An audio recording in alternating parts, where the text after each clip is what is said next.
So this is the next section of this week, controllability, where we would be starting with the controllable systems.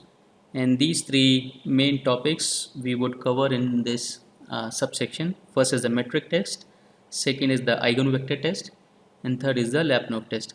So far we have discussed mainly about the subspaces and their characterization. Now we will be discussing more about their applications to systems and see that how we can determine whether the system is controllable or not. So first is the metrics test. The continuous and discrete time LTP systems can be represented by these pairs A of t and B of t. So it should be implicitly clear whenever we are discussing about the continuous time systems or the discrete time systems, and most of the time we would be using the slash if we are giving the parallel results for the continuous time and the discrete time. Okay, but the matrices would remain the same, and also the denotation of the time operator. So talking about the reachable systems, so given 2 times t1 greater than t0, the system, now we are formalizing all those subspaces in terms of the systems. The system, or simply the pair AB, is completely state reachable on this time interval t0 to t1 whenever the origin can be transferred to every state. So note this point, every state. We will make use of this in our later results. The controllable systems, the pair is controllable on this time, or completely state controllable on this interval t0 to t1 whenever every state can be transferred to the origin. Okay. So the first result says that the following two statements are equivalent.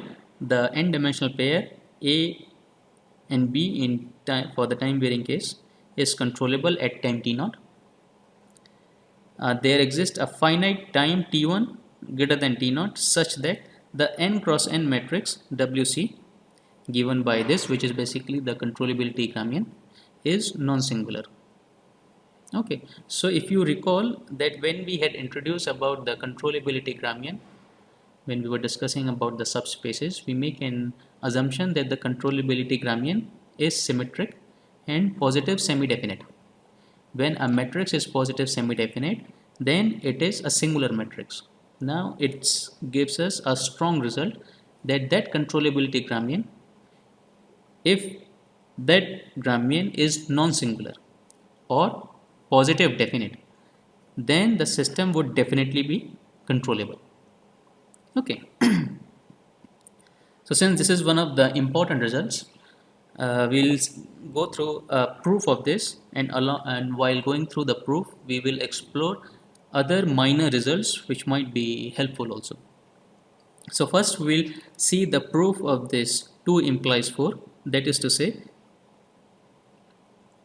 if this controllability Gramian matrix or this n cross n matrix is non-singular, then the system is controllable. So this information is given to us that this matrix is already a non-singular matrix. The response of this ABLTV at time t1 is given as this by the variation of constants formula. So we claim that the input, so recall that this input is nothing but quite similar to the input we had specified while discussing about the characterization of the controllability subspace with the controllability Gramian. So we claim that this input, where eta is specifically given by this now. If you recall, when we had specified this u, we had taken some arbitrary vector eta. Now here we have specified eta to be this one, meaning to say that, so first recall that the controllability says starting from x0 we want to reach to some finite or some x1 value. Okay. Now this result is a bit broader in the sense that we want to transfer x0 at time t0 to x1 at time t1, right? So here either of it could be 0, because we have already seen that in the continuous time case both these definition, reachability and the controllability, coincides. Okay, so we claim that this input can transfer this from x0 to x1, where eta is given by specifically this one. So now what we'll do, we'll apply this u here on the right hand side, and then we will show whether the value of x at t1 is basically coming equal to x1. Okay, so applying this value, it would be this one, since eta is a constant vector. It is not a function of time, it is a function of the specific time. So all these entries in this eta would have a definite value. So that's why I can take this eta outside this integral, which I am integrating over tau. Okay, so now see some similarity. This part, this whole part is nothing but your WC T0 comma T1, and eta is given by this one. So we would have, this part would come as it is. This is, we have WC T0 comma T1. This is the inverse of the controllability Gramian, which comes from the eta, and phi and x0 minus x1. So now this part and this part would become an identity. Phi t1 comma t0 x1 x0 would cancel out from here, this part, and the rest part remains negative of negative x1, meaning to say that x at t1 is basically equal to x1. Now the point of having that assumption that the controllability Gramian is a non-singular matrix, because if it is not, then I could not express eta as like this, because in that case the inverse of WC does not exist. Okay, so this is the proof of the part that if this matrix is non-singular, then the system is controllable, and the controllability of the system ensures that starting from some point x0 at time t0, I could reach to x1 at time t1. Okay, is equal to x1. So now for doing the proof of the 1 implies 2, meaning to say that if it is given that the system is controllable, then it implies that the matrix WC is non-singular. As we have seen earlier, we could also show that if the system is not controllable, then it implies that the matrix WC would be singular. Right? So we will prove this by contradiction. So suppose WC T0 comma T1 is singular or positive semi-definite for all T1 greater than T0. Right? What does it mean? That there exists a non-zero vector V such that V transpose WC into V is equal to 0.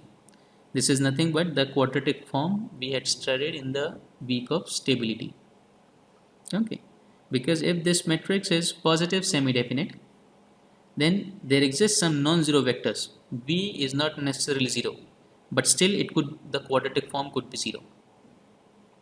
Okay, or I could write this as norm V square with a weighted matrix WC T0 comma T1 equals 0. Okay, WC is basically the weight. Now if I put WC from the result here, I would have this entire part is basically WC, and I can take this constant vectors V inside the integral. Okay, now see some similarity, that again I could write this as a norm which is given by this one, the norm of B transpose, phi transpose and V, the squared norm and this integral. Okay, this is the property of using equivalence between the quadratic form and the norm itself. Now using the one of the property of the norm, that if it is equal to 0, it will only be equal to 0 if this the matrix or the vector inside the norm itself is 0. Okay, which implies this is 0, or I could take the transpose of this part and conclude this one. So I would have B transpose phi into B equal to 0. Okay, for all time tau lying inside the integral t0 comma t1. Now, so suppose if the system is controllable, then there exists an input that transfers the initial state x0, which is specified here, at t0 to xt1 equal to 0. So the idea here is we had given that the matrix is a singular matrix. Okay, now we came to one result. Now we want to prove this by contradiction, saying that if the system would have been controllable, meaning to say that given any initial state which is specified here in the terms of the state transition matrix and the non-zero vector. So we know already that this phi is not 0, this v is not 0. So we are not actually starting from 0, because it might be also possible that starting from x0 is equal to 0, we are reaching to x at t1 is equal to 0, and this is what we had seen in one of the examples, that starting at some 0 initial conditions, if the value of the state at some other time t1 is also equal to 0, then it might be possible that the input does not have any influence over it. So first of all, we need to ensure that this x0 should be non-zero. Okay, so if the system is controllable and there exists an input which could transfer from x0 to x of t1 equal to 0, then the solution of the state equations is given by this one. So x of t1 is equal to 0. This part phi t1 comma t0 is the state transition matrix. This part is the my initial condition x0 plus the rest of the part. Okay, and this part, by using the property of the state transition matrix we had studied in the first week, that the multiplication of state transition matrix t1 comma t0 and t0 comma t1 is basically equal to identity matrix. Okay, so I would have, so from here what we would have this part v plus the rest of the part. Now if I pre-multiply that equation by v transpose, I would have v transpose v plus v transpose the rest of the part. Okay, now this part v transpose v is nothing but equal to the norm square, plus this one is already 0 from the above. So I would have the square of the norm is equal to 0, and this is only possible if the vector itself is 0, and from the beginning we had assumed that it is a non-zero vector.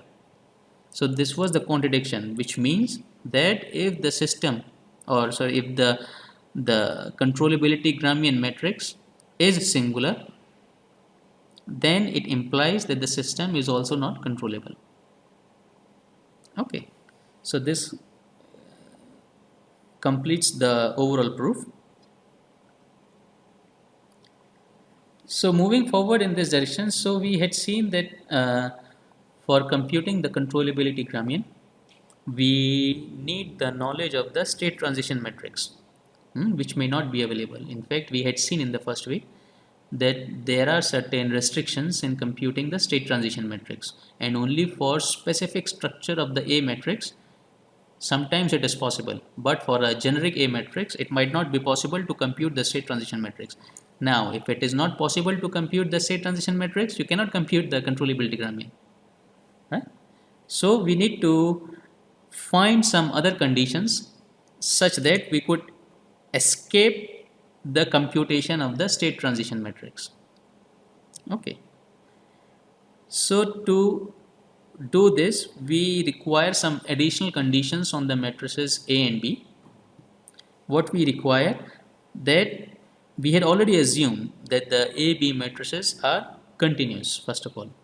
But now an additional condition, we require that these two matrices to be n minus 1 times continuously differentiable.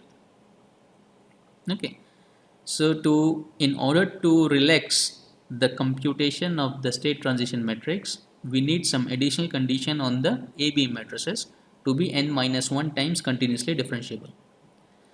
Now before looking at that result, we'll do some bookkeeping so that we have a clear proof by construction itself. So here we define two matrices. One is the M naught, which is given by the B of t itself, and another using the recursions M naught, or starting from M1 to Mn minus 1.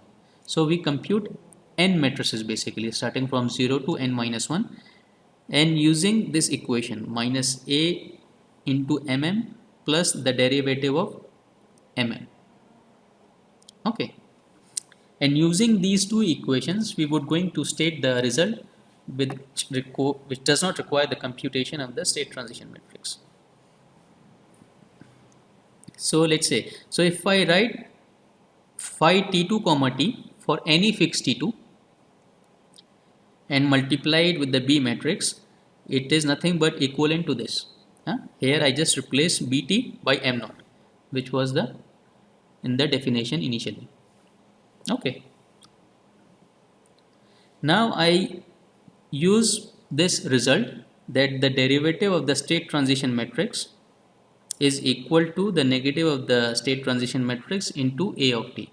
Now recall from the first week, the original result says that if I take the derivative of the state transition matrix, then it is equal to A of t into the state transition matrix, because this is in fact one of the property of the state transition matrix, that it should satisfy the homogeneous equation for the time varying case. But this standard property is different from this one. So I suggest that you take this as an exercise and show this, that the property of the derivative of the state transition matrix is this one. Starting from here, come to this part, that this is now becomes a fact. Okay, which you can prove by yourself. Okay, so now we compute the derivative of this term which was given on the left hand side. So the derivative, by using the chain rule, we have the derivative of the first into Bt plus the first term into the derivative of the second term. Now here, this part I would replace by this one. So it would give me minus phi t2 comma t into at here multiplied by bt, and bt is nothing but my m naught. So using this above, I substitute all those in this equation and finally write this simplified one, where I have taken the state transition matrix common out of this standard term. Okay, now notice here that this term, this whole term, is nothing but your m1. If I put m is equal to 0 into this equation, I would have m1 is equal to minus at m naught plus d by dt of m naught. So this becomes nothing but equal to phi, sorry, it should be, you should read this as t2, phi t2 comma t into m1t. Okay, now keep taking the derivatives. So proceeding forward, I takes the m times derivatives of the left hand side, and finally I would see that this part is nothing but every time is equal to the multiplication of the state transition matrix for any fixed time t2 multiplied by this mm, which we have defined here by using recursion. Okay,